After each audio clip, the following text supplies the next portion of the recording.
Update tayo sa paglilinis ng bahay. Update na update.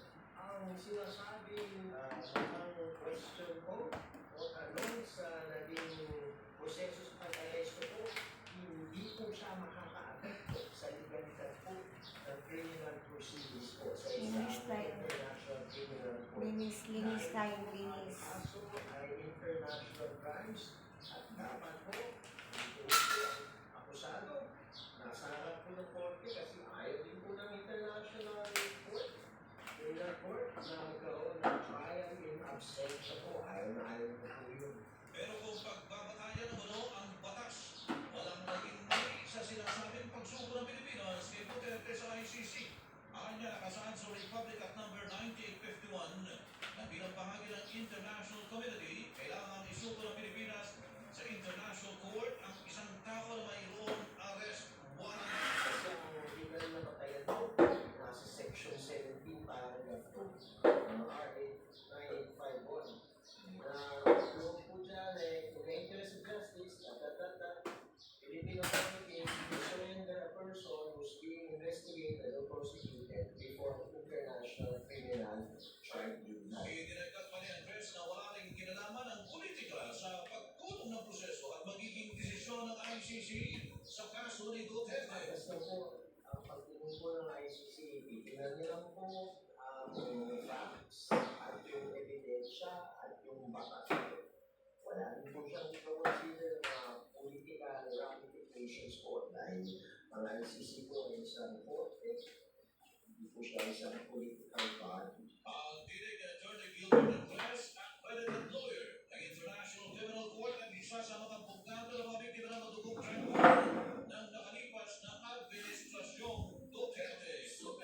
Hindi obligadong dumalo ang pamilya ng mga biktima ng war on drugs noong nakaraang administrasyong Duterte sa paglilitis ng International Criminal Court o ICC kay dating Pangulong Rodrigo Duterte na nahaharap sa reklamong crimes against humanity. Ayon kay ICC Assistant Counsel Attorney Cristina Conti, batid ng korte sa The Hague, Netherlands ang kapakanan ng pamilya ng bawat biktima. Katulad na naman niya ng pangamba kapag nakita ang itinuturing na suspect sa pagkasawit ng kanilang pamilya. Idinagdag pa ni Conti na hindi rin obligado na pangalanan ng mga ito lalo't meron namang mekanismo ang ICC para sa partisipasyon ng mga biktima sa paglilitis. Samantala, pamilya Duterte, pinasalamatan ng mga taga-suporta ni dating Pangulo Rodrigo Duterte na patuloy na nagbabantay sa labas ng kanyang bahay sa Ecoland sa Davao City. Jaisel Villacortes, Superado Davao, Jaisel!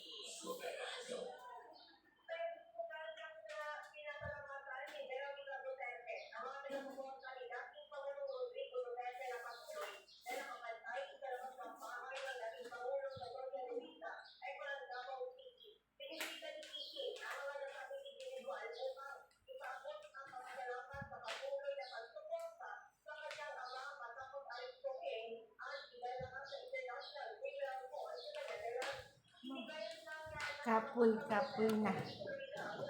Aga-aga linis tayo.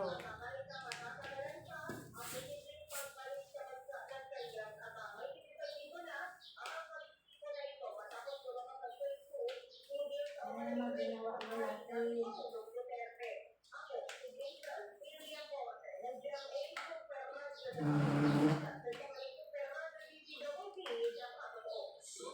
Patikhan ng batas na magbibigay suporta sa pulisya at lokal na pamahalaan para mamabuti ang peace and order. Pinanawagan ni Pangulong Ferdinand Marcos Jr.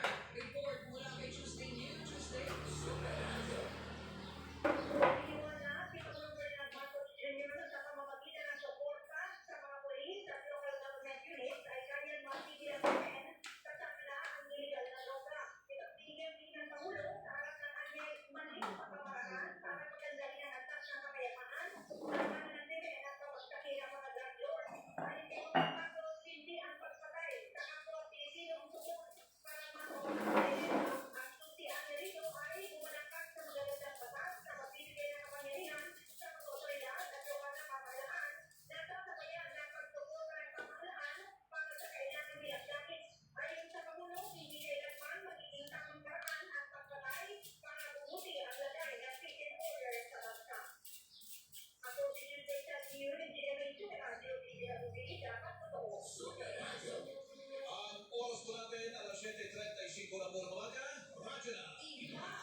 kurso ng Bayan Survey ng Pulse Asia noong nakalipas sa Pebrero tungkol sa pagsasalaran ng mga Pilipino sa politika sa Pilipinas.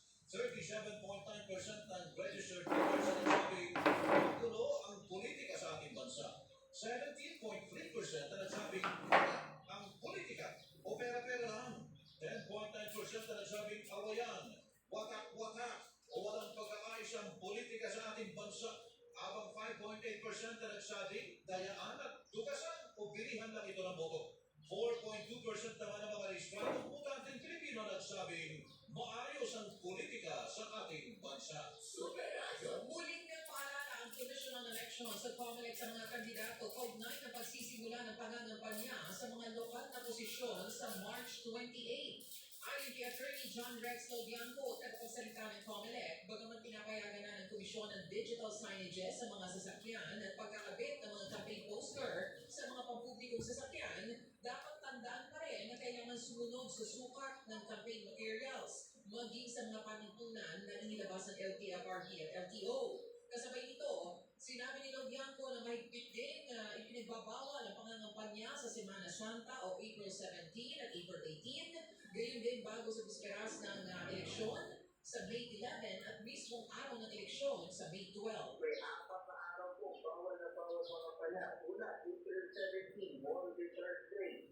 April 18, Good Friday. Yung pong May 11, isang araw bago mag-alalan at May 12 araw bago mag-alalan niya. Apat araw po na yan, pagsalin na lang pa niya. Ako, tatapakan po kayo ng COMELEC ng bato po. Napaglabas sa kire-election patong criminal po ito at naaari pang magdulot ng iyong pagkakalit. Yan ang tinig ni Attorney John Rex Laudianco, tagapagsalita ng COMELEC. Inilabas ng Pulse Research ang resulta ng kanilang tugon ng masa survey para sa mga tumatakbong party list group sa eleksyon 2025. Ginawa ang survey mula February 22 hanggang February 28 na sinagutan ng 1,200 respondents na may edad 18 pataas. Pasok sa top 40 ng mga party list group na 4Ps at CIS, GP, Galing sa Puso, Tingog, Ako Bicol, Uswag Ilonggo, Duterte Youth, FPJ Panday Bayanihan, Nanay, Senior Citizens, ang Provinciano, Abono, Tupad, PPP. Palaisipan ngayon kung inilaglag na sa senatorial slate ng alyansa para sa Bagong Pilipinas si Senador Amy Marcos. Ito ay matapos hindi banggitin ni Pangulong Bongbong Marcos sa campaign rally nitong weekend sa Cavite at Laguna ang kanyang kapatid. Huwag natin gawin alyansa lamang nitong 10 o 11 na tao, 11 na kandidato na tumatakbo bilang senador na kasama sa alyansa. Ang tinig ni Pangulong Bongbong Marcos, agad namang nilinaw ni Senador Marcos na sa simula't simula ay tumatakbo siya bilang independenteng kandidato. Hindi ko pa tinatanong, yung hanggang before ng alyansa. No action taken. Mula sa po, sinabi ko naman na independent ako. Kasi parang may kutubo ako na may masamang mangyayari at ayoko mahila sa away-away. Kinakabahan ako na magkakaumpugat talaga yung dalawang panig. Nangyari na ako. Ang tinig ni Senador Amy Marcos, bago nito, may ikinontra ng senador ang ginawang pag-aresto kay dating Pangulong Rodrigo Duterte at pagsuko sa kanya ng pamahalaan sa International Criminal Court. Samantala, 6 na lugar sa Ilocos Region na nasa yellow category ngayong panahon ng eleksyon. Ibinaman sa green category. Galing Bicol. Jasmine Gabriel Gaban, GMA Regional Galing Pasalubong. Galing Bicol. Good morning, Lalo. Good morning po. May dalawang buwan bago ang araw ng eleksyon na katabuang nabitas ng lugar na lang Region 1 na nasa yellow category. Salubong ni Pupoy. Sila Pupoy. Galing sila sa Samar.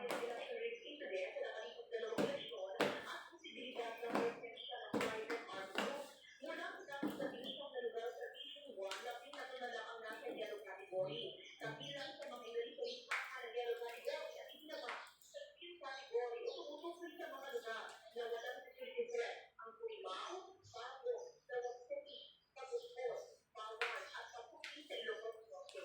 Nakakadal na rin sa listahan ng yellow category ang bayan ng Surigona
makulit kong baby, Ayan, Si makulit na lalaki. Ayan, makulit na aming makulit. Makulit. Makulit.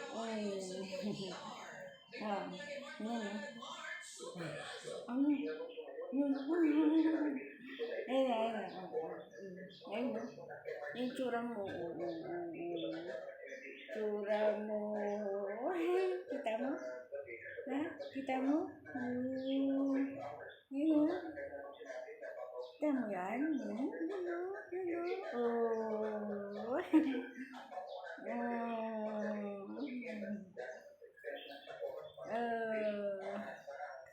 Lagi ko yun bait-bait yun Diyos. Ayun ayun mukha mo. Mukha mo. Ay, kita niya mukha niya. Lolo kay mata.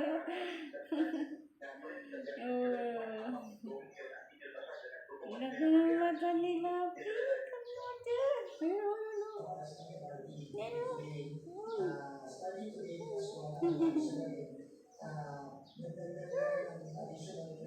Naglambing na po siya. Naglambing na.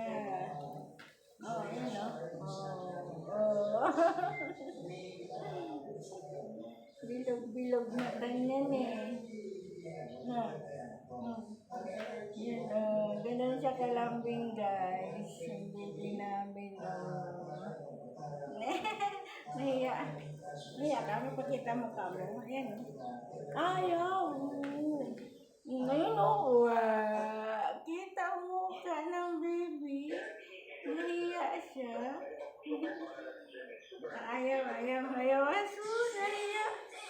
Nahiya siya. Nahiya ko kita. Ayaw mo?